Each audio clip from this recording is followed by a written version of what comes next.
Hello বন্ধুরা, অস্মিতাস ডায়েরিতে তোমাদের সবাইকে সুস্বাগত। আজকে আমি তোমাদের সামনে ঝালঝাল একটা এঁচোড় কাতলা রেসিপি নিয়ে চলে এসেছি অস্মিতাস ডায়েরিতে। প্রথমেই কিন্তু ধুয়ে রাখা কাতলা মাছগুলোকে নুন হলুদ মাখিয়ে ভালো করে ভেজে নিতে হবে। এরপর আগে থেকেই সেদ্ধ করে রাখা এঁচোড় আর কতগুলো ডুমো ডুমো করে কাটা আলু কিন্তু আমি বেঁচে যাওয়া গরম তেলের মধ্যে দিয়ে ভেজে নেব।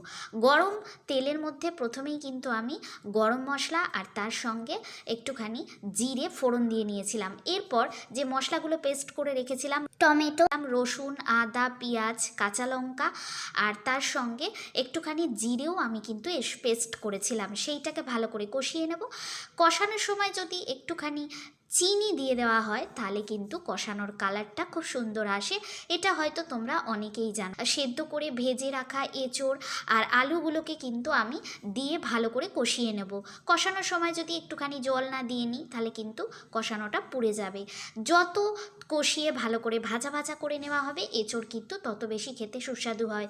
এরপরে এঁচোড়টার মধ্যে পরিমাণ মতন জল দিয়ে নেব। যে তোমরা যেভাবে যেরকম গ্রেভি খেতে পছন্দ করো সেইভাবেই কিন্তু জলটা দেবে। নুনও কিন্তু এখানে স্বাদ অনুযায়ী তোমরা দেবে। সেদ্ধর সময় একবার নুন দেওয়া হয়েছিল, ভাজার সময় একবার নুন দেওয়া হয়েছিল এবং মশলা কষানোর সময় কিন্তু আমি একবার নুন দিয়ে দিয়েছি, তাই আলাদা করে কোনো নুন দেবার এখানে কিন্তু দরকার নেই। এরপরে কিন্তু এর মধ্যে আমি একটুখানি পরিমাণ মতন চিনি দেবো। ঝাল কিন্তু তোমরা তোমাদের মুখে স্বাদ অনুযায়ী দেবে।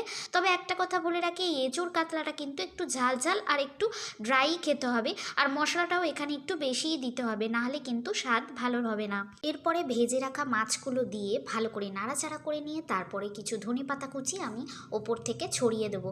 তারপরে আরেকটুখানি নাড়াচাড়া করে নিলেই কিন্তু আমাদের এঁচোড় কাতলা একদম রেডি। রেসিপিটা তোমাদের কেমন লাগলো আমাকে কমেন্ট করে জানিও।